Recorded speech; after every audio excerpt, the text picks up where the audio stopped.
South blast ரீகேப்ஸ் சேனலுக்கு அனைவரையும் வரவேற்கிறோம். இதோ மீண்டும் ஒரு சிறந்த திரைப்படம். சில நாட்களுக்கு முன்பு 2025 வெளியிடப்பட்டது. கதையை பற்றி சொன்னால், இடம் சென்னை OMR சாலை. நேரம் இரவு 11 மணி. ஜெபா என்ற எழுத்தாளர் கார் ஓட்டிக்கொண்டு எங்கோ சென்று கொண்டிருக்கிறார். அவர் முகத்தில் சோகமான தோற்றம். இவ்வளவு தாமதமான பிறகும் அவரது தந்தை வீடு திரும்பாததால் ஜெபாவின் மகள் ஸ்வாதி போன் செய்து அப்பா எங்கே என்று கேட்கிறார். நீங்கள் ஏன் இன்னும் வீட்டிற்கு வரவில்லை? ஜெபா, நான் தூங்கவில்லை என்கிறார். அதனால்தான் நான் வெளியே கார் ஓட்ட வந்தேன். என்னை ஏமாற்ற முயற்சிக்காதே என்கிறார் ஸ்வாதி. நீங்கள் சிறிது காலமாக எனக்கு நேரம் கொடுக்கவில்லை. நீங்கள் நிறைய மாறிவிட்டீர்கள். நான் ஏதாவது தவறு செய்தேனா அப்பா? உங்களுக்கு என்ன ஆயிற்று? ஜெபா, அது உங்கள் தவறு அல்ல என்று கூறுகிறார். நான் தவறு செய்தேன் என்பதுதான். அவர்கள் பேசிக் கொண்டிருக்கும்போது முன்னால் இருந்து பைக்கில் வந்த ஒருவர் ஜெபாவின் காரின் ஜன்னல் மீது வெடிபொருட்கள் போன்ற ஒன்றை வீசினார். கார் சாலையின் நடுவில் உள்ள வேலியில் மோதியது. ஜெபா தூக்கி எறியப்பட்டார். பின்னர் பைக்கில் ஹெல்மெட் அணிந்த நபர் ஒரு பெரிய இரும்பு கம்பியால் ஜெபாவின் தலையில் அடித்து அவரை கொல்கிறார். இப்போது கேள்வி என்னவென்றால், இந்த நபர் யார்? ஏன் ஜெபாவை இவ்வளவு கொடூரமாக கொன்றார்? இந்த கேள்விகளுக்கான பதில்களை அறிய நீங்கள் கடைசி தருணம் வரை இந்த படத்தை பார்க்க வேண்டும். உண்மையில் வரவரும் மர்மங்களையும் கற்பனை செய்ய முடியாத விஷயங்களையும் பார்த்து நீங்கள் ஆச்சரியப்படுவீர்கள். இன்று அர்ஜுன் சர்ஜா நடிப்பில் சமீபத்தில் வெளியான மர்மங்களும் சூழ்ச்சிகளும் நிறைந்த தமிழ் கிரைம் த்ரில்லர் படமான தீயவர் கொலைகள் நடுங்கவை உங்களிடம் கொண்டு வந்துள்ளேன். இன்றைய கதைக்கு செல்லலாம். அதே நேரத்தில் இன்றைய படத்தின் இறுதி வரை எங்களுடன் இருக்குமாறு அன்புடன் நினைவூட்டுகிறோம். இது கேளம்பாக்கம் காவல் நிலையம். இவர் இன்ஸ்பெக்டர் மகோதா பட்டி. பெயர் கொஞ்சம் கடினமாக இருப்பதால் நான் அர்ஜுன் என்று அழைக்கிறேன். இன்று அர்ஜுனின் பிறந்த நாள். அதனால் அர்ஜுனின் மகள் போன் செய்து கேக் வெட்ட சீக்கிரம் வீட்டுக்கு வர சொல்கிறாள். அர்ஜுனும் ஒரு கணம் கூட தாமதிக்காமல் கான்ஸ்டபிள் சிவாவுடன் வீட்டிற்கு புறப்படுகிறார். ஆனால் வழியில் வாக்கி டாக்கியில் OMR சாலையில் நடந்த அந்த விபத்துச் செய்தி வரவே அர்ஜுன் வீட்டிற்கு போகாமல் நேராக சம்பவ இடத்திற்கு செல்கிறார். உடல் காரிலிருந்து சற்று தூரத்தில் இருந்ததால் முதலில் அர்ஜுனுக்கு சந்தேகம் ஏற்படுகிறது. பிறகு கார் இருக்கையின் மேல் ஒரு கழுகின் சின்னம் வரையப்பட்டிருப்பதை காண்கிறார். அதனால் அர்ஜுன் தடயவியல் குழுவை வர சொல்லிவிட்டு வீட்டிற்கு செல்கிறார். இன்று அர்ஜுனின் பிறந்த நாள். தாயில்லாத அந்த சிறுமி காலையிலிருந்து அப்பாவிற்காக வீட்டை அலங்கரித்து வைத்திருந்தாள். ஆனால் அர்ஜுன் 4 மணி நேரம் தாமதமாக வருகிறார். அதற்குள் எல்லோரும் சென்றுவிட்டனர். அந்த சிறுமி மன வருத்தத்துடன் தூங்கிவிட்டாள். அர்ஜுனும் வேலை பழுவால் மகளுக்கு சரியாக நேரம் ஒதுக்க முடியவில்லை. காட்சி அடுத்த நாள் பிணவரைக்கு மாறுகிறது. ஜெபாவின் பிரேத பரிசோதனைக்கு பிறகு மருத்துவர் தலையில் உலோகம் போன்ற கனமான பொருளால் தாக்கப்பட்டு கொலை செய்யப்பட்டுள்ளார் என்று தெரிவிக்கிறார். மேலும் உள்ளுறுப்புகளை பகுப்பாய்வு செய்ததில் அவர் மன அழுத்தத்தில் இருந்ததாக தெரிகிறது. பிரேத பரிசோதனை முடிந்ததும் உடல் ஒப்படைக்கப்படுகிறது. மதச் சடங்குகளின்படி எழுத்தாளர் ஜெபாவின் உடல் அடக்கம் செய்யப்படுகிறது. மறுபுறம் ஆதி மற்றும் நிதீஷ் என்ற இருவர் காட்டப்படுகிறார்கள். ஆதியும் நிதீஷும் சிறுவயது நண்பர்கள். இருவரும் மருத்துவ தொழில்நுட்ப வல்லுநர்கள். அவர்கள் வெளியிலிருந்து திரும்பிக் கொண்டிருந்தனர்.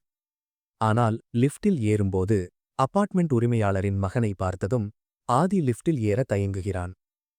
லிஃப்டில் இருந்து இறங்கி வீட்டிற்குள் நுழைந்ததும் ஆதி நிதீஷிடம், அவன் பெயர் சாத், அபார்ட்மெண்ட் உரிமையாளரின் மகன், எப்போதுமே போதையில் இருப்பான். ஒருநாள் ஆதியுடன் அவனுக்கு கைகலப்பு கூட ஆனது என்கிறான். இவர் ஆதியின் தாய் கல்யாணி. மனநலம் பாதிக்கப்பட்டவர். அதனால் ஆதி எப்போதும் அவரை வீட்டிற்குள்ளேயே பூட்டி வைத்திருக்கிறான்.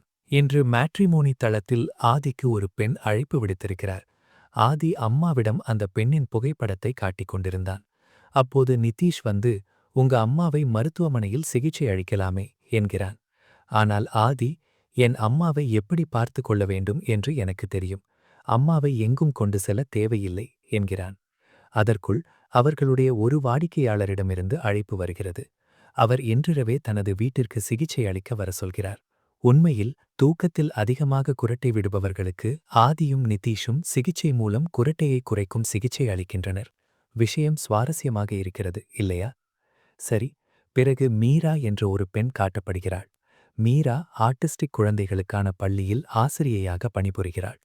குழந்தைகளை எந்த சூழ்நிலையில் எப்படி சமாளிக்க வேண்டும் என்பது மீராவுக்கு நன்றாக தெரியும். மறுபுறம் அர்ஜுன் ஜெபாவின் வழக்கை விசாரிக்க ஜெபாவின் மகள் ஸ்வாதியை சந்திக்கிறார். ஸ்வாதி, 4-5 மாதங்களுக்கு முன்பெல்லாம் சரியாகத்தான் இருந்தது. என் மீது மிகுந்த அக்கறை கொண்டிருந்தார். தன் வேலைகளை செய்து கொண்டிருந்தார். எந்த பிரச்சனையும் இல்லை. ஆனால் 4-5 மாதங்களாக ஏனோ மாறிவிட்டார். சரியாக பேச மாட்டார், சாப்பிட மாட்டார், தூங்க மாட்டார், இரவும் பகலும் குடித்துக் கொண்டே இருப்பார். நான் தடுத்தால் வாழ்ந்து என்ன ஆகப் போகிறது என்பார். ஒரு காலத்தில் நான் சர்ச்சுக்கு போவதையே விரும்பாதவர் திடீரென்று தொடர்ந்து சர்ச்சுக்கு போக ஆரம்பித்தார் என்கிறாள். அர்ஜுன் சர்ச்சின் பெயரை கேட்டபோது சுவாதி, நான் எப்போதும் போகும் சர்ச்சுக்கு அவர் ஒருபோதும் வரமாட்டார். அவர் மவுண்ட் கார்மெல் ஷைன் சர்ச்சுக்கு செல்வார் என்கிறார். அர்ஜுன் இறப்பதற்கு முன் ஏதாவது புத்தகம் எழுதிக் கொண்டிருந்தாரா என்று கேட்கிறார். சுவாதி, முன்பெல்லாம் எழுதும்போது என்னிடம் விவாதிப்பார். ஆனால் கடைசி நேரத்தில் தன் அறைக்குள் தனியாகவே இருந்தார். அசாதாரணமான தொலைபேசி அழைப்புகள் அல்லது யாருடனாவது சண்டை போன்ற எதுவும் இருந்ததாக எனக்கு தெரியவில்லை என்கிறாள். பிறகு அர்ஜுன் ஜெபாவின் காரில் கிடைத்த அந்த கழுகு சின்னம் உள்ள ஓவியத்தை காட்டுகிறார். ஆனால் சுவாதி, நான் இதை இதற்கு முன் பார்த்ததில்லை என்கிறாள். அதனால் அர்ஜுன் ஜெபாவின் அறையை சோதனையிடுகிறார். அங்கே ஜெபா தொடர்ந்து சென்ற அந்த சர்ச்சின் கேலண்டரை காண்கிறார். மறுபுறம் இரவு ஆனதும் ஆதியும் நித்தீஷும் தங்கள் வாடிக்கையாளர் வீட்டிற்கு செல்கிறார்கள். இந்த வாடிக்கையாளர் வேறு யாரும் அல்ல, மீராதான். மீரா தன் அப்பாவிற்காகத்தான் ஆதியை அழைத்திருக்கிறாள். ஆனால் மீராவை பார்த்ததும் ஆதி நித்தீஷிடம், மேட்ரிமோனி தளத்திலிருந்து எனக்கு ரிக்வெஸ்ட் அனுப்பிய பெண் இவள்தான் என்கிறான். பிறகு ஆதியும் நித்தீஷும் மீராவின் அப்பாவிற்கு சிகிச்சை அளிக்கத் தொடங்குகிறார்கள். மீரா செடிகளுக்கு தண்ணீர் ஊற்றுவதாக சொல்லி மொட்டை மாடிக்கு செல்கிறாள். சந்தர்ப்பத்தை பயன்படுத்திக் கொண்டு ஆதியும் பேச மொட்டை மாடிக்கு செல்கிறான். அங்கு பேசியதில் மீரா அவனுடன் பேசுவதற்காகத்தான் பொய் சொல்லி மொட்டை மாடிக்கு வந்திருக்கிறாள் என்பது ஆதிக்கு புரிகிறது. ஆதியுடன் பேசுவதற்காகவே தன் அப்பாவுக்கு சிகிச்சை அளிக்க வேண்டும் என்று சொல்லி ஆதியை அழைத்திருக்கிறாள். மீரா ஆதியிடம், நாம் வெளியே சென்று பேசலாம் வா என்கிறாள். இருவரும் கடற்கரைக்கு செல்கிறார்கள். ஆதி மீராவிடம், நீ என்னை மேட்ரிமோனி தளத்தில் ரிக்வெஸ்ட் மட்டும்தானே அனுப்பினாய். நான் அங்கு எந்த விவரங்களையும் சேர்க்கவில்லை. உனக்கு என்னைப் பற்றி இவ்வளவு விஷயங்கள் எப்படி தெரியும் என்று கேட்கிறான். மீரா, எனக்கு உன்னைப் பற்றி எல்லாம் தெரியும். காரணம், நான் உன்னை பின்தொடர்ந்தேன் என்கிறாள். சிறிது நேரத்திற்குப் பிறகு, பயப்படாதே, உன் ஃபேஸ்புக் கணக்கை பார்த்துதான் எல்லாம் தெரிந்து கொண்டேன் என்கிறாள். ஆனால் ஆதிக்கு ஒரு கேள்வி. மீரா ஏன் அவனையே தேர்ந்தெடுத்தாள்? மீரா அப்போது ஆதியின் அம்மாவைப் பற்றி, உன் அம்மாவின் இந்த நிலையில் அவரை மருத்துவமனையில் சேர்க்காமல் ஒரு நோயாளியாக பார்க்காமல் நீயே அவருக்கு பணிவிடை செய்கிறாய்.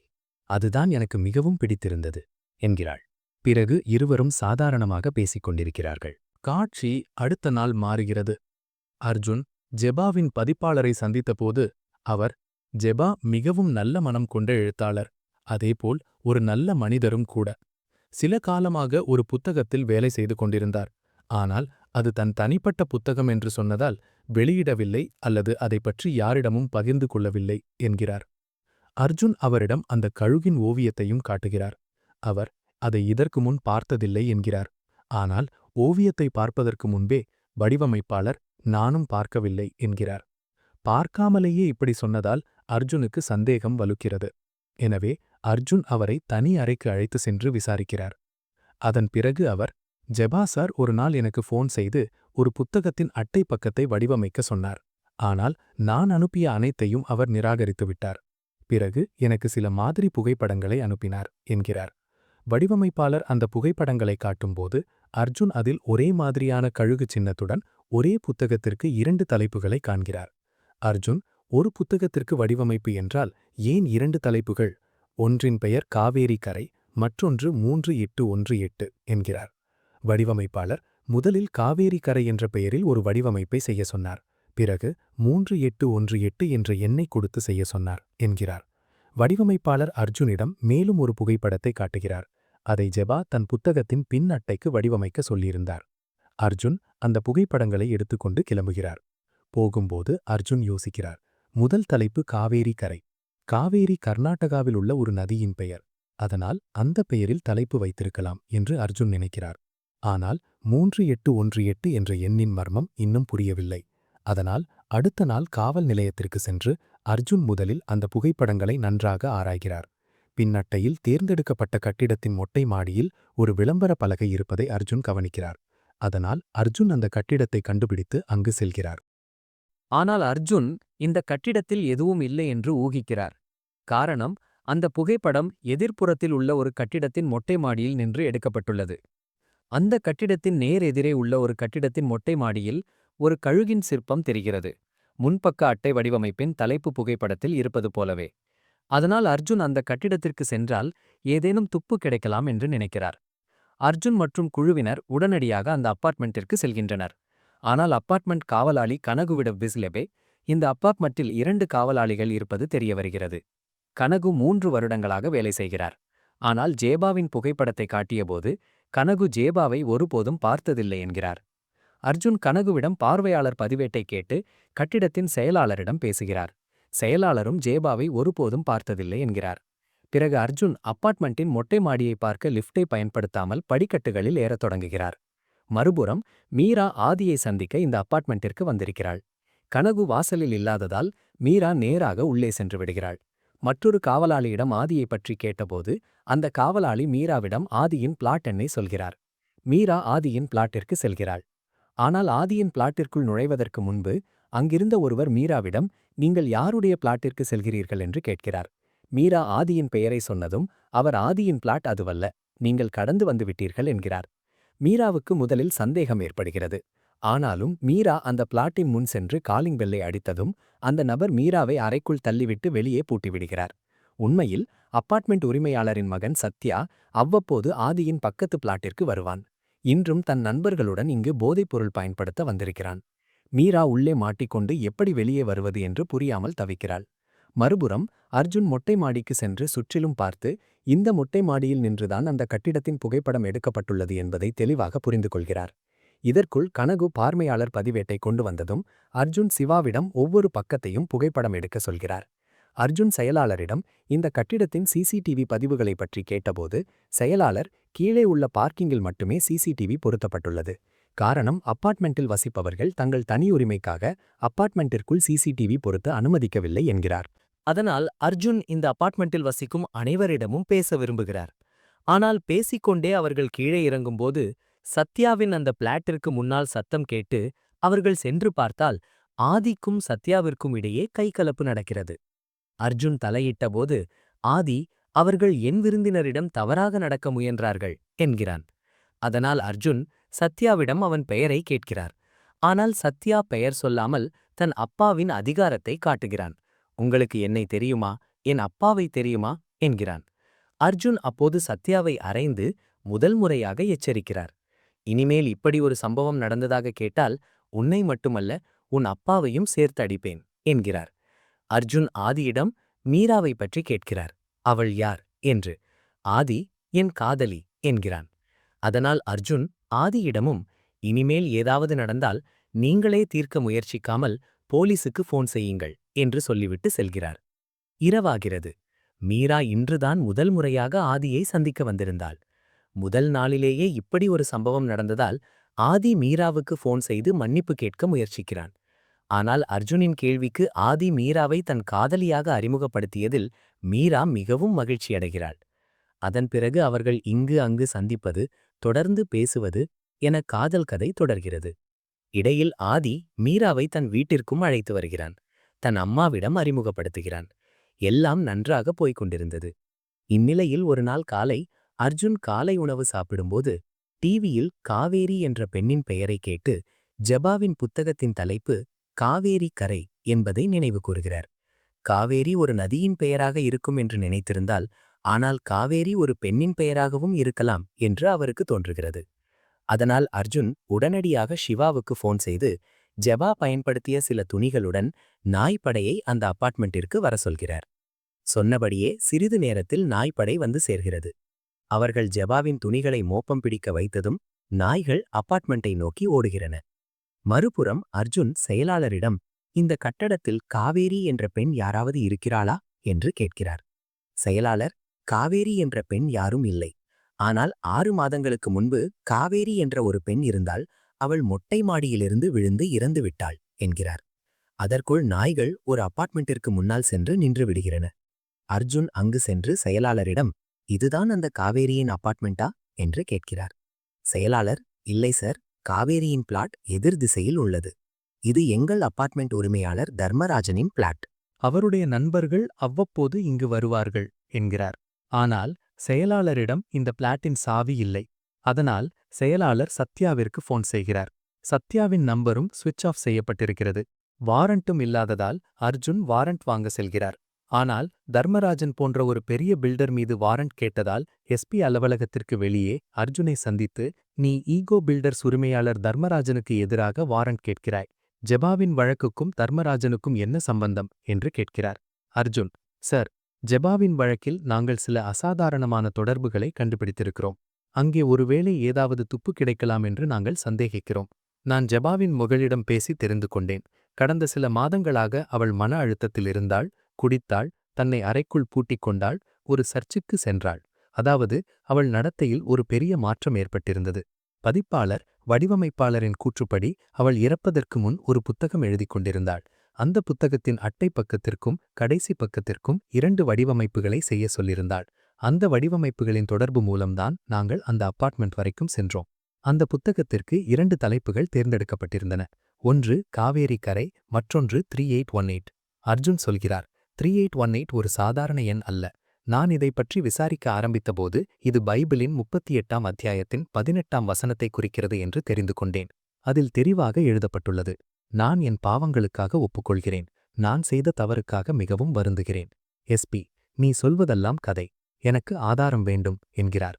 அர்ஜுன் அப்போது அந்த வடிவமைக்கப்பட்ட அட்டை பக்கம் மற்றும் பின் அட்டையை பற்றி சொல்கிறார். அந்த 2 பக்கங்களுக்கும் அபார்ட்மெண்ட்டிற்கும் நிச்சயமாக ஏதோ தொடர்பு இருக்கிறது. எஸ்பி, இவையெல்லாம் உன் ஊகங்கள் மட்டுமே. உன்னிடம் ஏதாவது ஆதாரம் இருக்கிறதா? அதை சொல் என்கிறார். அர்ஜுன், பிப்ரவரி 7ஆம் தேதி காவேரி என்ற ஒரு பெண் அந்த ஈகோ அபார்ட்மெண்ட்டின் மொட்டை மாடியிலிருந்து விழுந்து இறந்து விட்டாள். அப்போது விசாரித்த போலீஸ் அதிகாரி அவசரமாக அந்த வழக்கை மூடிவிட்டார். அதிலும் எனக்கு சந்தேகம் இருக்கிறது. அதனால் காவேரியின் வழக்கை மீண்டும் திறக்க நீங்கள் அனுமதித்தால் நான் எல்லாவற்றையும் கண்டுபிடித்து விடுவேன் என்கிறார். ஆனால் காவேரியின் வழக்கை பற்றி கேட்டதும் எஸ்பி, அந்த வழக்கை விட்டுவிட்டு இப்போது நீ வேலை செய்யும் வழக்கை முடிக்கப் பார் என்கிறார். அதாவது எஸ்பி தர்மராஜனை பாதுகாக்க முயற்சிக்கிறார். ஒருநாள் அர்ஜுன் தன் மகளுடன் ஒரு ஷாப்பிங் மாலிலிருந்து லிஃப்டில் இறங்கிக் கொண்டிருந்தபோது சில குண்டர்கள் ஏறி அவர்களை தாக்க முயன்றனர். ஆனால் அவர்கள் யாரை தாக்க வந்திருக்கிறார்கள் என்பது அவர்களுக்கு தெரியாது. அர்ஜுன் அவர்களை அடித்து நொறுக்கிவிட்டார். பிறகு அர்ஜுன் தர்மராஜனின் அலுவலகத்திற்குச் சென்று அவரை சந்திக்கிறார். ஜெபாவை பற்றி கேட்டபோது தர்மராஜன், ஜெபாவுடன் எனக்கு சில மாதங்களுக்கு முன்புதான் பழக்கம் ஏற்பட்டது. நாங்கள் இருவரும் நல்ல நண்பர்களாக இருந்தோம். அவ்வப்போது போனில் பேசுவோம். ஆனால் எங்களுக்குள் எந்த பிரச்சனையும் இல்லை. இறப்பதற்கு சில நாட்களுக்கு முன்பு வரை என்னிடம் தொடர்ந்து போனில் பேசினார் என்கிறார். ஆனால் அர்ஜுன், உங்கள் தொலைபேசி அழைப்பு பதிவுகள் கடந்த 2 மாதங்களாக உங்கள் இருவருக்கும் இடையில் எந்த அழைப்பும் இல்லை என்று காட்டுகிறது என்கிறார். தர்மராஜன், 2 மாதங்கள் நாங்கள் போனில் பேசவில்லை என்பதால் நான் அவரை கொன்றுவிட்டேனா என்கிறார். அர்ஜுன், சரி, அந்த விஷயத்தை விடுங்கள். இப்போது சொல்லுங்கள், அவர் அவ்வப்போது உங்கள் அபார்ட்மெண்ட்டிற்கு ஏன் செல்வார் என்கிறார். தர்மராஜன், பாருங்கள், அவர் ஒரு எழுத்தாளர். எழுதுவதற்கு அவருக்கு அமைதியான இடம் தேவைப்பட்டது. அதற்காக அவர் அவ்வப்போது அந்த அபார்ட்மெண்ட்டிற்கு செல்வார். நானும் அவருக்கு அவ்வப்போது அங்கு செல்ல அனுமதிப்பேன். இது ஒரு குற்றமில்லையே என்கிறார். அர்ஜுன், நீங்களும் அங்கு செல்வீர்களா என்கிறார். தர்மராஜன், எனக்கு வேறு வேலை இல்லையா? ஜெபா என் நல்ல நண்பர். நான் ஏன் அவரை கொல்லப் போகிறேன்? இப்போது எனக்கு தோன்றுகிறது, நீங்கள் உண்மையான குற்றவாளியை பிடிக்க முடியாமல் என்னை சிக்க வைக்க முயற்சிக்கிறீர்கள். நீங்கள் ஒரு காரியம் செய்யுங்கள். என் மீது சட்டப்பூர்வ நடவடிக்கை எடுங்கள். என் சட்டக்குழு உங்களை நீதிமன்றத்தில் சந்திக்கும் என்கிறார். அர்ஜுன் அப்போது, சரி, நீங்கள் அப்படி நினைத்துவிட்டீர்கள் என்றால் அப்படியே ஆகட்டும். அதன் பிறகு அர்ஜுன் காவேரியின் வழக்கை பற்றி பேசுகிறார். காவேரியின் வழக்கை பற்றி கூறியதும் தர்மராஜனின் குரல் முற்றிலும் மாறிவிடுகிறது. காவேரியின் மரணம் குறித்து கேட்டபோது தர்மராஜன், சில மாதங்களுக்கு முன்பு அந்த பெண் மொட்டை மாடியிலிருந்து விழுந்து இறந்துவிட்டதாக கேள்விப்பட்டேன். அதைத் தவிர எனக்கு எதுவும் தெரியாது என்கிறார். அர்ஜுன், சரி, மீதமுள்ளதை நீதிமன்றத்தில் பேசிக்கொள்ளலாம் என்கிறார். அதன் பிறகு அர்ஜுன் வெளியேறும்போது தர்மராஜன் அர்ஜுனை அழைத்து அலுவலகத்துக்கு வெளியே வேறு எங்காவது சந்திக்க அழைக்கிறார். தர்மராஜன் சொன்னபடி அர்ஜுன் மாலையில் கடற்கரையில் காத்திருக்கிறார். சிறிது நேரத்துக்குப் பிறகு தர்மராஜன் காரிலிருந்து இறங்கி அவசரமாக அர்ஜுனிடம், ஜெபாவை கொன்றது யார் என்று எனக்கு தெரியும். நான் வரும் வழியில் சிக்னலில் அந்த நபரை பார்த்தேன் என்கிறார். ஆனால் அவன் பெயரை சொல்வதற்குள் தூரத்திலிருந்து வீசப்பட்ட ஒரு கத்தி தர்மராஜனின் கழுத்தை அறுக்கிறது. அர்ஜுன் தூரத்தில் முகமூடி அணிந்த ஒரு நபர் நிற்பதை கவனிக்கிறார். அவன்தான் கத்தியை வீசியவன். அர்ஜுன் அந்த நபரை பின்தொடர முயற்சிக்கிறார். அவனை சுடவும் செய்கிறார். ஆனால் தூரம் அதிகமாக இருந்ததால் குறி தவறுகிறது. அந்த நபரும் வேகமாக பைக்கில் தப்பி செல்கிறான். உண்மையில் இவன்தான் ஜெபாவை கொன்றவன். அதன் பிறகு நாம் பார்க்கிறோம், இது வேறு யாருமல்ல, மீராதான். மீராவுக்கு இந்த வேலையில் இன்னொருவரும் உதவுகிறார். தர்மராஜன் போன்ற ஒரு பெரிய பில்டர் இறந்ததால் இந்த விஷயம் நகரம் முழுவதும் பரவுகிறது. கொலை செய்தியை கேட்டு எஸ்பியும் சம்பவ இடத்திற்கு வந்து அர்ஜுனிடம், நான் உன்னை அவனுடன் சந்திக்க வேண்டாம் என்று தடுத்தேன் என்கிறார். அர்ஜுன், சார், அவர்தான் என்னை இங்கு சந்திக்க அழைத்தார் என்கிறார். ஜெபா கொலை இப்போது தர்மராஜன் போன்ற ஒரு பெரிய பில்டரின் கொலை. அதனால் ஏசிபி அர்ஜுனை தற்காலிகமாக மருத்துவ விடுப்பு எடுத்துக்கொண்டு சிறிது காலம் விலகியிருக்க சொல்கிறார். ஆனால் அர்ஜுன், சார், இந்த வழக்கில் எனக்கு நிறைய துப்புகள் கிடைத்துள்ளன. மிக விரைவில் நான் கொலையாளியை கண்டுபிடித்து விடுவேன். எனக்கு 15 நாட்கள் மட்டும் அவகாசம் கொடுங்கள் என்கிறார். அதனால் ஏசிபியும் அவருக்கு அவகாசம் கொடுக்கிறார். அதன் பிறகு அர்ஜுன் காவேரியின் அந்த பிளாட்டை சோதனையிட விரும்புகிறார். உண்மையில் காவேரியின் மரணத்திற்கு பிறகு காவேரியின் குடும்பத்தினர் அந்த பிளாட்டிலிருந்து சென்றுவிட்டனர். ஆனால் காவேரியின் நினைவுகள் இருப்பதால் அவர்கள் இன்னும் அந்த பிளாட்டை விற்கவில்லை. அர்ஜுன் அந்த பிளாட்டின் மூலை முடுக்கெல்லாம் சோதனையிடுகிறார். ஆனால் பெரிதாக எதுவும் கிடைக்கவில்லை என்றாலும் அந்த பிளாட்டிற்குள் ஜெபாவின் வீட்டில் பார்த்த அதே போன்ற ஒரு சர்ச் கேலண்டரை காண்கிறார். அடுத்த நாள் அர்ஜுன் காவேரியின் தாய் கீதாவையும் சந்திக்கிறார். கீதாவிடம் பேசி தெரிந்து கொள்கிறார், காவேரி விழுந்ததை கீதா பார்க்கவில்லை. அபார்ட்மெண்டில் உள்ள மற்றவர்கள் பார்த்திருக்கிறார்கள். அர்ஜுன், காவேரி காலிடறி விழுந்தாள் என்பது உங்களுக்கு எவ்வளவு தூரம் நம்பகமாக இருக்கிறது? உங்களுக்கு எந்த சந்தேகமும் தோன்றவில்லையா என்று கேட்கிறார். கீதா, சந்தேகப்பட்டு என்ன ஆகப் போகிறது? என் மகளை நான் திரும்ப பெற முடியுமா என்கிறார். அர்ஜுன் தர்மராஜன் மற்றும் ஜெபாவை பற்றி கேட்கிறார். கீதா, தர்மராஜனின் பெயரை நான் கேள்விப்பட்டிருக்கிறேன். அவரை நான் சந்தித்ததில்லை. ஜெபா என்ற பெயரில் யாரையும் எனக்கு தெரியாது என்கிறார். அர்ஜுன், காவேரியின் நெருங்கிய நண்பர்கள் யார் என்று கேட்கிறார். கீதா, காவேரியின் மிஸ் மீரா, ஆதி மற்றும் ஆதியின் அம்மா. அவர்கள் எப்போதும் என் மகளை நன்றாக பார்த்துக் கொள்வார்கள் என்கிறார். அர்ஜுன், அவர்கள் உங்கள் உறவினர்களா என்று கேட்கிறார். கீதா, மீரா அவளுடைய பள்ளி ஆசிரியை. ஆதியும் ஆதியின் அம்மாவும் என் பக்கத்து வீட்டுக்காரர்கள் என்கிறார். கீதாவுடன் பேசிய பிறகு அர்ஜுன் ஜெபா சென்ற அந்த சர்ச்சின் பாதிரியாரிடம் சென்று பேசுகிறார். பாதிரியார், சில பிரார்த்தனை கூட்டங்களில் நான் ஜெபாவை பார்த்திருக்கிறேன் என்கிறார். அர்ஜுன், அவர் எப்போதாவது உங்களிடம் எதையாவது ஒப்புக்கொண்டிருக்கிறாரா என்று கேட்கிறார். பாதிரியார் அப்போது அர்ஜுனிடம், எங்களுக்கு ஒரு விதி இருக்கிறது. ஒருவர் பாதிரியாரிடம் ஒப்புக்கொண்டால் அந்த நபர் மற்றும் பாதிரியாரை தவிர வேறு எந்த 3ஆம் நபரிடமும் அந்த ஒப்புதலை சொல்ல எங்களுக்கு உரிமை இல்லை என்பதை நினைவூட்டுகிறார். அதனால் பாதிரியார் இங்கு உதவியற்றவராக இருக்கிறார். ஆனால் பாதிரியாரின் பேச்சில் ஜெபா அவரிடம் ஏதோ ஒன்றை நிச்சயமாக ஒப்புக்கொண்டிருக்கிறார் என்பதை அர்ஜுன் தெளிவாக புரிந்து கொள்கிறார். இல்லையென்றால் பாதிரியார் இப்படி சொல்லியிருக்க மாட்டார். அர்ஜுன் அப்போது பாதிரியாருக்கு எல்லாவற்றையும் புரிய வைக்க முயற்சிக்கிறார்.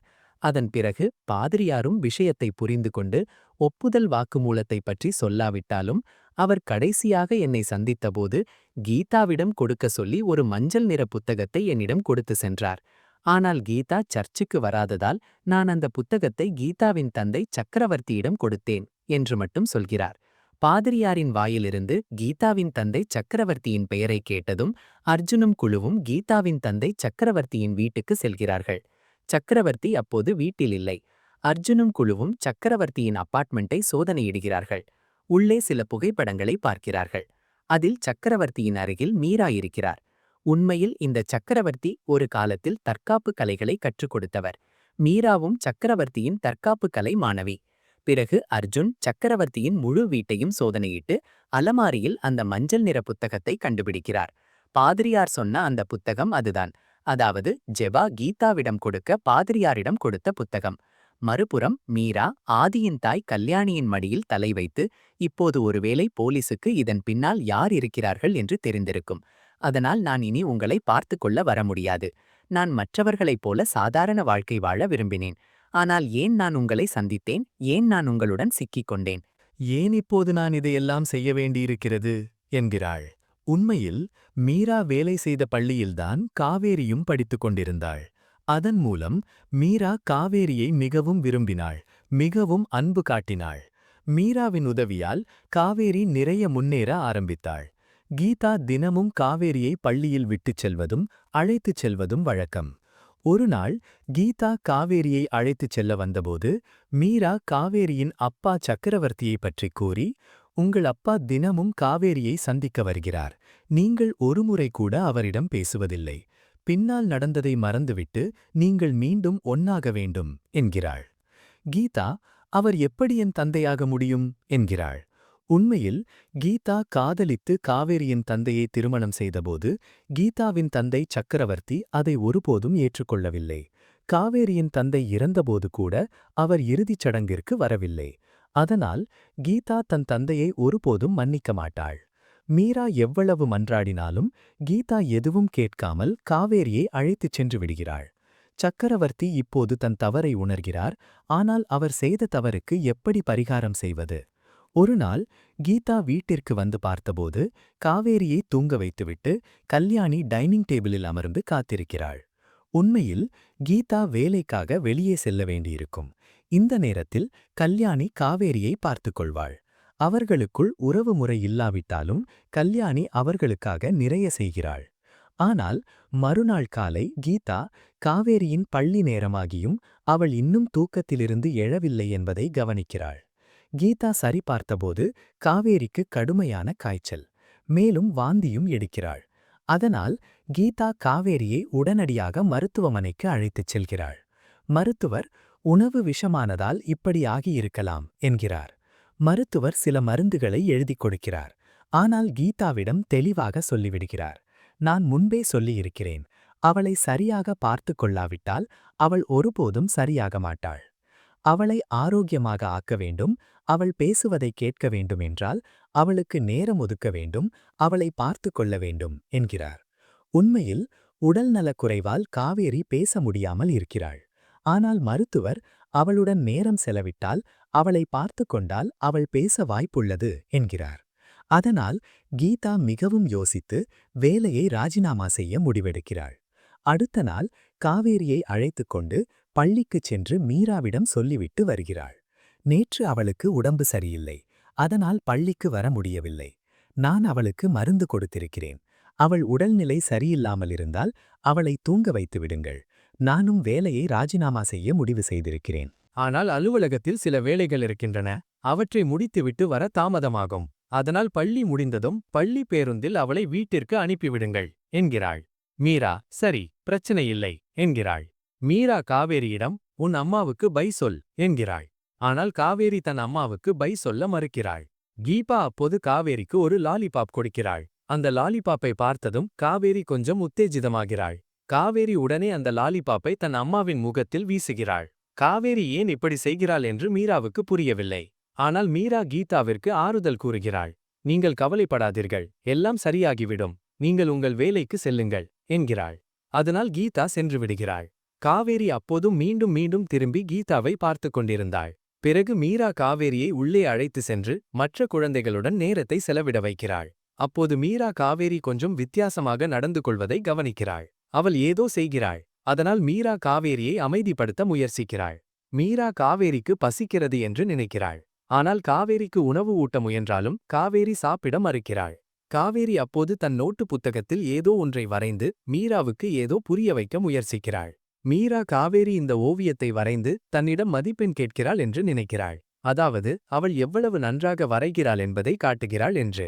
அதனால் மீரா காவேரிக்கு 10க்கு 10 மதிப்பெண் கொடுக்கிறாள். ஆனாலும் காவேரி அமைதியாகவில்லை. அதனால் மீரா வேறு வழியின்றி காவேரியை தூங்க வைத்து விடுகிறாள்.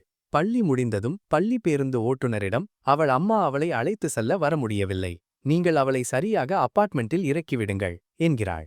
ஆனால் காவேரி பேருந்தில் ஏறும்போது மீரா காவேரியிடம் அசாதாரணமான ஒன்றை கவனிக்கிறாள். காவேரி எப்போதும் செய்யாத ஒன்று. பிறகு 2 நாட்கள் பள்ளி விடுமுறை.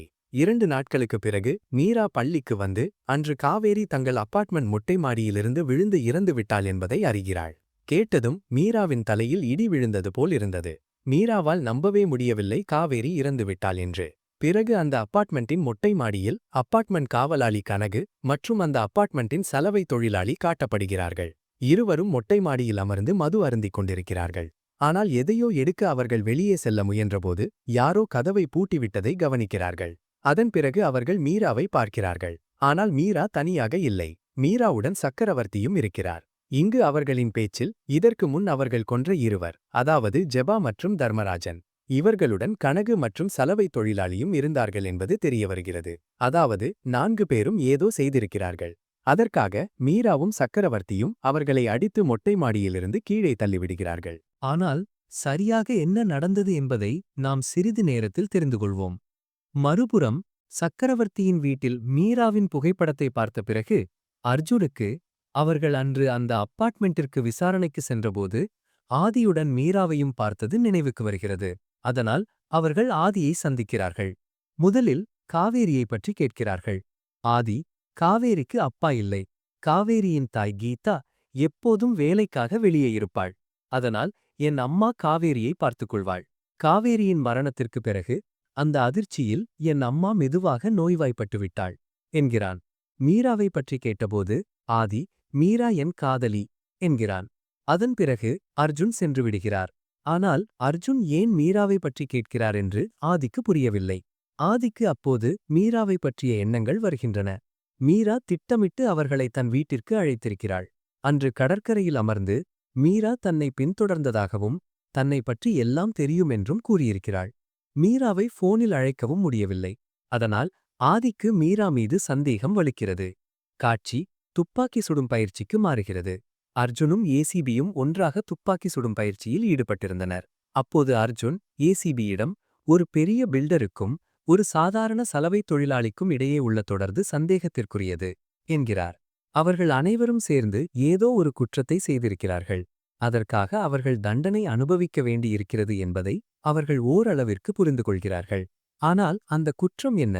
காவேரி என்ற பெண்ணின் மரணத்திற்கும் இந்த 4 கொலைகளுக்கும் நிச்சயமாக ஏதோ தொடர்பு இருக்கிறது என்று அர்ஜுன் சந்தேகிக்கிறார். ஏசிபி, நீ எப்படி இவ்வளவு உறுதியாக சொல்ல முடியும் என்கிறார். அர்ஜுன் அப்போது ஜெபா இறப்பதற்கு முன் எழுதிய அந்த புத்தகத்தை பற்றி சொல்கிறார். அர்ஜுன், ஜெபா அந்த கதையை ஒரு புனைக்கதையாக எழுதியிருக்கிறார். ஆனால் அந்த புத்தகத்தில் அவர் சில கதாபாத்திரங்களை குறிப்பிட்டுள்ளார். அந்த கதாபாத்திரங்கள் நிஜ வாழ்க்கையுடன் முற்றிலும் பொருந்துகின்றன. ஜெபா தன் புத்தகத்தில் 4 கதாபாத்திரங்களை குறிப்பிட்டுள்ளார். ஒரு ராஜா, ஒரு எழுத்தாளர், ஒரு ராஜாவின் தளபதி மற்றும் ஒரு அடிமை. நிஜ வாழ்க்கையில் பில்டர் தர்மராஜன் ராஜாவாக இருந்தார். எழுத்தாளர் ஜெபா எழுத்தாளராக இருந்தார். காவலாளி கனகு தளபதியாக இருந்தார். கடைசியாக குறிப்பிட்டப்பட்ட அடிமை ஒருவேளை அந்த சலவை தொழிலாளியாக இருக்கலாம் என்கிறார். அதன் பிறகு படத்தின் உண்மையான திருப்பம் வெளிவருகிறது. காட்சி ஃபிளாஷ்பேக்கிற்கு செல்கிறது. தர்மராஜன் ஒரு நாள் அந்த அப்பார்ட்மெண்டில் அமர்ந்து மது அருந்திக் கொண்டிருந்தார். தங்கள் பொழுதுபோக்கிற்காக அப்பார்ட்மெண்ட் காவலாளி கனகுவிடம் ஒரு விபச்சாரியை ஏற்பாடு செய்ய சொல்லியிருந்தார். மறுபுறம் அதே இரவில் அதே நேரத்தில் கல்யாணி கீழே அமர்ந்து காவேரிக்கு உணவு ஊட்டிக் கொண்டிருந்தாள். ஆனால் காவேரி மீண்டும் மீண்டும் கல்யாணியிடம் மேலே காட்டி மொட்டை மாடிக்கு அழைத்துச் செல்லும்படி கெஞ்சுகிறாள். கல்யாணி, இப்போது மிகவும் இரவாகிவிட்டது. இவ்வளவு இரவில் மொட்டை மாடிக்கு செல்லவே முடியாது என்கிறாள். ஆனால் உணவு ஊட்டிக்கொண்டே காவேரியின் தண்ணீர் தீர்ந்துவிட்டது என்பதை கல்யாணி கவனிக்கிறாள். காவேரிக்கு எப்போதும் வெந்நீர் கொடுக்கப்படும். அதனால் கல்யாணி காவேரியை இங்கேயே உட்கார வைத்துவிட்டு வெந்நீர் எடுக்க தன் பிளாட்டிற்கு செல்கிறாள். லிஃப்டும் வேலை செய்யவில்லை. அதனால் கல்யாணி நடந்து மேலே செல்ல வேண்டியிருக்கிறது. காவேரி அப்போது பைனாகுலர் மூலம் மொட்டை மாடியை பார்த்து கொண்டிருக்கிறாள். மறுபுறம் தர்மராஜன் கனகுவிடம் விபச்சாரியை ஏற்பாடு செய்யச் சொன்னார். ஆனால் திடீரென்று அந்த விபச்சாரி வரவில்லை. இப்போது அவர்கள் எங்கே ஒரு பெண்ணை கண்டுபிடிப்பார்கள்? சரியான நேரத்தில் கொடுக்காவிட்டால் அவர்கள் வேலை போய்விடும் என்பது நிச்சயம். அந்த நேரத்தில் அவர்கள் காவேரியை பார்த்து இன்றிரவு காவேரியையே தர்மராஜனிடம் அனுப்ப திட்டமிடுகிறார்கள். காவேரி பேச முடியாதவள் என்பது அவர்களுக்கு நன்றாக தெரியும். அதனால் காவேரியிடம் ஏதேனும் நடந்தால் காவேரி யாரிடமும் சொல்ல மாட்டாள். காவேரியும் ஏற்கனவே நோய்வாய்ப்பட்டவள். கல்யாணியும் தண்ணீர் எடுக்க மேலே சென்று விட்டாள். இந்த வாய்ப்பை பயன்படுத்திக் கொண்டு காவலாளி கனகு மற்றும் சலவை தொழிலாளி காவேரியை தர்மராஜனிடம் அழைத்துச் செல்கிறார்கள். ஆனால் ஜெபா அதை ஏற்றுக்கொள்ளவில்லை. ஜெபா, அவள் ஒரு குழந்தை பெண் என்கிறார். ஆனால் தர்மராஜன் இதில்தான் மகிழ்ச்சி அடைகிறார். தர்மராஜன் ஜெபாவையும் தன்னுடன் சேர கட்டாயப்படுத்துகிறார். மறுபுறம் கல்யாணி சூடான நீரை கொண்டு கீழே இறங்கி பார்த்தால் காவேரி அங்கு இல்லை. கல்யாணி சுற்றுப்புறத்தில் காவேரியை தேட ஆரம்பிக்கிறாள். சலவை தொழிலாளியிடம் கேட்டபோது அவனும் காவேரியை இங்கு பார்க்கவில்லை என்று கூறுகிறான். கல்யாணிக்கு அப்போது நினைவுக்கு வருகிறது, சாப்பிடும்போது காவேரி மீண்டும் மீண்டும் மொட்டை மாடிக்கு அழைத்துச் செல்ல சொன்னாள். காவேரி மொட்டை மாடிக்கு சென்றிருக்கலாம் என்று கல்யாணி நினைக்கிறாள். அதனால் கல்யாணி படிக்கட்டுகளில் ஏறி மொட்டை மாடிக்கு செல்ல ஆரம்பிக்கிறாள். கல்யாணி ஏறுவதை பார்த்து சலவை தொழிலாளி கனகுவுக்கு ஃபோன் செய்து விஷயத்தை சொல்லிவிடுகிறான். கனகு தர்மராஜனிடம் தட்டி சீக்கிரம் காவேரியை வெளியே அனுப்புமாறு கூறுகிறான். ஆனால் தர்மராஜன் 5 நிமிடங்கள் அவகாசம் கேட்கிறான். அதற்குள் கல்யாணியும் கிட்டத்தட்ட மேலே ஏறிவிட்டாள். கனகு தட்டிக் கொண்டே இருந்தான். அதனால் தர்மராஜன் ஒரு கட்டத்தில் காவேரியை வெளியே அனுப்பிவிடுகிறான். அதன் பிறகு கனகு காவேரியை அழைத்துச் சென்று கல்யாணியிடம், இவ்வளவு இரவில் யாராவது தனியாக விடுவார்களா? மொட்டை மாடியில் சுற்றித் திரிந்து கொண்டிருந்தாள். நான் இல்லை என்றால் விழுந்திருப்பாள் என்கிறான். கல்யாணியும் காவேரி மொட்டை மாடிக்கு சென்றிருக்கலாம் என்று நினைத்துக் கொள்கிறாள். அதனால் கல்யாணி காவேரியை அழைத்துச் செல்கிறாள். ஆனால் காவேரி மீண்டும் மீண்டும் திரும்பி கனகுவை பார்க்கிறாள். கல்யாணி வாயால் எதுவும் சொல்ல முடியாவிட்டாலும் தன் மனதிற்குள் எல்லாவற்றையும் உணர முடிகிறது. உண்மையில் இந்த சம்பவத்தால்தான் காவேரி நோய்வாய்ப்பட்டாள். ஆனால் அடுத்த நாள் கீதா காவேரியை பள்ளிக்கு அழைத்துச் சென்றபோது காவேரி மீண்டும் மீண்டும் கனகுவையும் சலவை தொழிலாளியையும் திரும்பி பார்த்துக் கொண்டிருந்தாள். இதனால் காவேரி தங்களை அம்பலப்படுத்தி விடுவாளோ என்று அவர்களுக்கு சந்தேகம் ஏற்படுகிறது. அதனால் அவர்கள் உடனடியாக தர்மராஜனிடம் பேசுகிறார்கள். தர்மராஜன் எந்த ஆபத்தையும் விரும்பதில்லை. அதனால் அவளை முடித்து விடுங்கள், மீதியை நான் பார்த்துக் கொள்கிறேன் என்கிறான். அதனால் அன்று மாலையில் பள்ளி பேருந்து ஓட்டுநர் காவேரியை அபார்ட்மெண்ட் கீழே இறக்கிவிட்டுச் சென்றதும் அவர்கள் இருவரும் காவேரியின் வாயை பொத்தி மொட்டை மாடிக்கு அழைத்துச் சென்று மேலிருந்து கீழே தள்ளிவிட்டனர். இதுதான் காவேரியின் மரணத்தின் பின்னணியில் உள்ள மர்மம். தர்மராஜனின் உத்தரவின் பேரில் இந்த வேலை செய்யப்பட்டிருந்தாலும் ஜெபா அன்று நடந்த சம்பவத்திற்குப் பிறகு காவேரியின் மரணத்தை ஏற்றுக்கொள்ள முடியவில்லை. ஜெபா தான் எவ்வளவு பெரிய தவறு செய்துவிட்டோம் என்பதை உணர்கிறார். அதனால் ஜெபா தன் குற்ற உணர்ச்சியிலிருந்து அந்த புத்தகத்தை எழுதி சர்ச்சின் பாதிரியாரிடம் கொடுத்திருந்தார். பாதிரியார் மூலம் கீதா உண்மையை அறிய வேண்டும் என்பதற்காக. இதனால்தான் இறப்பதற்கு சில நாட்களுக்கு முன்பிருந்தே அவர் மீண்டும் மீண்டும் சர்ச்சுக்கு சென்றார். இதனால்தான் அவரது நடத்தையில் மாற்றங்கள் ஏற்பட்டன. ஏசிபியிடம் அந்த சம்பவத்தை பற்றி கூறி வழக்கை முடிக்க அர்ஜுன் இன்னும் 1 வாரம் அவகாசம் கேட்கிறார். காட்சி அடுத்த நாள் மாறுகிறது. அர்ஜுன் கான்ஸ்டபிள் சிவாவுடன் இந்த வழக்கை பற்றி பகிர்ந்து கொள்கிறார். காரணம், சிவா தொடக்கத்திலிருந்தே அர்ஜுனுடன் இருக்கிறார். சிவாவுக்கு எல்லாவற்றையும் பற்றி தெரியும். சிவா வழக்கு ஒருவேளை முடிந்துவிட்டது என்று நினைக்கிறார். ஆனால் அர்ஜுன், ஜபா தன் புத்தகத்தில் எழுதியவற்றிலிருந்து நான் ஏசிபியிடம் ஒரு விஷயத்தை மறைத்துவிட்டேன். அந்த கதையில் 4 பேர் அல்ல, மொத்தம் 5 பேர் குறிப்பிடப்பட்டுள்ளனர். அவன்தான் முக்கிய சூத்திரதாரி. ஆனால் 5வது நபர் யார் என்பதை அர்ஜுன் இன்னும் கண்டுபிடிக்கவில்லை. ஜபா புத்தகத்தில் எழுதியது போல காவேரியின் மரணத்திற்குப் பிறகு அவர்கள் பாரில் அமர்ந்து இந்த மரணத்தை பற்றி விவாதித்துக் கொண்டிருந்தனர். ஜபா, நாம் மிகப்பெரிய பாவம் செய்துவிட்டோம். என் வீட்டில் ஒரு பெண் இருக்கும்போது நான் இவ்வளவு பெரிய பாவம் செய்துவிட்டேன் என்கிறார். சலவை தொழிலாளி அப்போது, சார், ஏன் உங்களை திட்டிக் கொள்கிறீர்கள்? நீங்கள் மட்டும்தான் இந்த தவறை செய்திருக்கிறீர்கள் என்று நினைக்கிறீர்களா? உங்களுக்கு முன்பும் ஒருவன் இந்த வேலையை செய்திருக்கிறார் என்கிறான். அதாவது அவர்களுக்கு முன்பும் காவேரியிடம் அப்படி ஒரு சம்பவம் நடந்திருக்கிறது. ஜபாவின் புத்தகத்தில் அவன் பெயர் குறிப்பிடப்படவில்லை. மக்களே அமைதியான உறக்கத்திற்கு ஏற்பாடு செய்பவன்தான் அந்த பெண்ணை நிரந்தர உறக்கத்தில் ஆழ்த்துவதற்கு காரணம் என்று மட்டும் சொல்லப்பட்டுள்ளது. அர்ஜுன் இப்போது அவன் யாராக இருக்கலாம் என்று கண்டுபிடிக்க முயற்சிக்கிறார். மறுபுறம் சக்கரவர்த்தியும் மீராவும் தான் கொலைகளுக்கு பின்னால் இருக்கிறார்கள் என்பதை தர்மராஜனின் மகன் சத்யா தெரிந்து கொண்டு தன் ஆட்களுடன் சக்கரவர்த்தியை தாக்குகிறான். சக்கரவர்த்தி தன்னை காப்பாற்றிக் கொள்ள கடுமையாக போராடுகிறார். ஆனால் அதன் பிறகு அவர்களிலிருந்து ஒருவன் சக்கரவர்த்தியின் முதுகில் கத்தியால் குத்திவிடுகிறான்.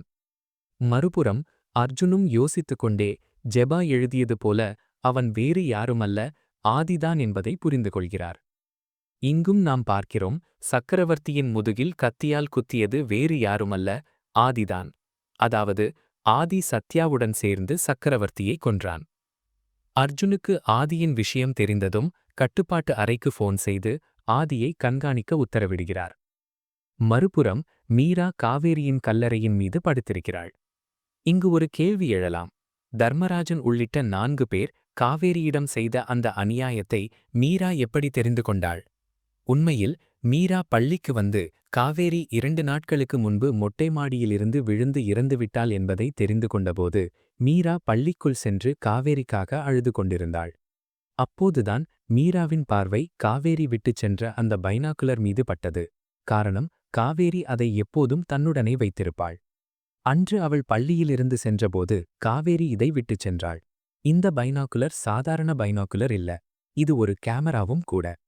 மீரா பைனாகுலரை திறந்து பார்த்தபோது அதில் ஒரு வீடியோ பதிவு செய்யப்பட்டிருப்பதை காண்கிறாள். உண்மையில் அன்று இரவு கல்யாணி காவேரியை விட்டுவிட்டு மேலே தண்ணீர் எடுக்க சென்றபோது காவேரி மொட்டை மாடியின் வீடியோவை எடுத்துக் கொண்டிருந்தாள்.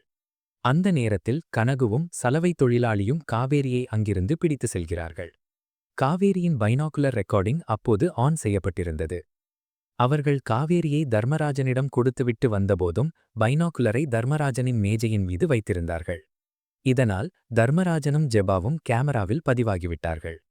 அதன் பிறகு அவர்கள் காவேரியை வெளியே அனுப்பும்போது அந்த பைனாகுலருடன் வெளியே அனுப்பிவிட்டார்கள். இதை பார்த்த பிறகு மீராவுக்கு தெளிவாக புரிகிறது. காவேரி அன்று நோட்டு புத்தகத்தில் 4 நபர்களை வரைந்து அவளுக்கு இந்த விஷயத்தை புரிய வைக்க முயன்றிருக்கிறாள். ஆனால் மீரா அதை புரிந்து கொள்ளவில்லை. மீரா அன்று இந்த விஷயத்தை புரிந்து கொண்டிருந்தால் ஒருவேளை காவேரி உயிரோட இருந்திருப்பாள். அதற்காக மீரா தன்னை மன்னிக்க முடியவில்லை. அதன் பிறகு சக்கரவர்த்தி வந்தபோது மீரா சக்கரவர்த்தியிடமும் முழு விஷயத்தையும் கூறி உண்மையில் காவேரியிடம் என்ன நடந்தது, யார் இந்த வேலையை செய்தார்கள் என்று சொல்கிறாள். அதன் பிறகுதான் மீராவும் சக்கரவர்த்தியும் காவேரியின் கொலையாளிகளை தண்டிக்க திட்டமிட்டு அவர்களை கொன்றிருக்கிறார்கள். தற்போதைய காட்சி மீராவை தேடிக்கொண்டு ஆதி கல்லறைக்கு வந்து பார்த்தால் மீரா காவேரியின் கல்லறையின் மீது அமர்ந்திருக்கிறாள். ஆதி மீராவிடம் போலீஸ் சொல்வது உண்மையா என்று கேட்கிறான். மீரா ஆம் என்கிறாள். ஆதி அப்படியானால் என்னை காதலித்தது, என் அப்பார்ட்மெண்ட்டிற்கு வந்தது, இதெல்லாம் அதற்காகத்தானா என்கிறான். மீரா மீண்டும் ஆம் என்கிறாள். ஆதி நீ இதை எப்படி என்னிடம் செய்ய முடிந்தது என்கிறான். அதன் பிறகு மீரா சொல்வதை கேட்க நாம் யாரும் தயாராக இல்லை. மீரா நீ உன் நோய்வாய்ப்பட்ட அம்மாவை மருத்துவமனையில் சேர்க்காமல் வீட்டில் வைத்து நீயே சிகிச்சை அளிப்பது எதற்காக என்று எனக்கு நன்றாக தெரியும் என்கிறாள். அதன் பிறகு நமக்கு காட்டப்படுகிறது மீரா கல்யாணியுடன் பேசிவிட்டு கனகுவையும் சலவை தொழிலாளியையும் கொல்ல மொட்டை மாடிக்கு சென்றபோது கல்யாணி மீராவின் கையை பிடித்து நான் மனநலம் பாதிக்கப்பட்டவள் இல்லை, நீ மற்றவர்களை கொல்வது போல முடிந்தால் ஆதியையும் கொன்றுவிடு என்கிறாள். உண்மையில் அன்று கனகுவும் சலவை தொழிலாளியும் மொட்டை மாடியிலிருந்து காவேரியை தள்ளியபோது கல்யாணி எல்லாவற்றையும் பார்த்துவிட்டாள். அதன் பிறகு கல்யாணி மொட்டை மாடிக்கு சென்று அவர்களை நீங்கள் இதை எப்படி செய்ய முடிந்தது, நான் இப்போது போலீசிடம் எல்லாம் சொல்லிவிடுவேன் என்று கூறிவிட்டு செல்லும்போது அந்த சலவை தொழிலாளி போய் சொல்லிவிடு, அப்போது உன் மகனின் எல்லா ரகசியங்களும் வெளிவந்துவிடும் என்கிறான். சலவை தொழிலாளி அப்போது கல்யாணியிடம் ஆதி ஒரு நாள் காவேரியை தன் வீட்டிற்கு அழைத்து சென்றான், அதை சலவை தொழிலாளி தெளிவாக பார்த்தான் என்றும் கூறுகிறான். சலவை தொழிலாளியிடமிருந்து இதை தெரிந்து கொண்ட பிறகு கல்யாணி வீட்டிற்குச் சென்று ஆதியிடம் காவேரியிடம் நீ என்ன செய்தாய், உன்னை நினைத்தாலே என்னை நானே எரித்துக் கொள்ள வேண்டும் போல் இருக்கிறது, அதிர்ஷ்டவசமாக எனக்கு ஒரு மகள் இல்லை, இன்று எனக்கு ஒரு மகள் இருந்திருந்தால் நீ ஒருவேளை அவளிடமும் இதே வேலையை செய்திருப்பாய் என்கிறாள். கல்யாணி போலீசிடமும் ஆதியைப் பற்றி தெரிவிக்க முயன்றாள். அப்போது ஆதி பக்கத்திலிருந்த பூந்தொட்டியை எடுத்து கல்யாணியின் தலையில் அடிக்கிறான். உடனே கல்யாணியின் தலை உடைந்து அவள் மயங்கிவிடுகிறாள். அதன் பிறகு ஆதி கல்யாணியை வீட்டு காவலில் வைத்திருக்கிறான். கல்யாணி வித்தியாசமாக நடந்து கொண்டது ஆதியின் பயத்தால்தான். அவள் உண்மையில் மனநலம் பாதிக்கப்பட்டவள் இல்லை. அதாவது மீரா கல்யாணியிடமிருந்து எல்லாவற்றையும் தெரிந்து கொண்ட பிறகு காவேரியின் கல்லறைக்கு வந்து ஆதிக்காக காத்திருக்கிறாள். ஆதியின் உண்மையான முகம் வெளிவந்துவிட்டதால் ஆதி மீராவை அடிக்க ஆரம்பிக்கிறான். காரணம் ஆதிக்குத் தெரியும் மீரா அடுத்த குறி அவன்தான் என்று. ஆதி மட்டுமல்ல, ஆதியுடன் சத்யாவும் அவனுடைய ஆட்களும் வந்திருக்கிறார்கள். மீராவும் தப்பிக்க கடுமையாக அவர்களுடன் சண்டையிடுகிறாள். ஆனால் மீரா எவ்வளவு பெரிய சண்டைக்காரியாக இருந்தாலும் தனியொரு பெண்ணாக இத்தனை ஆண்களுடன் எப்படி சண்டையிட முடியும்?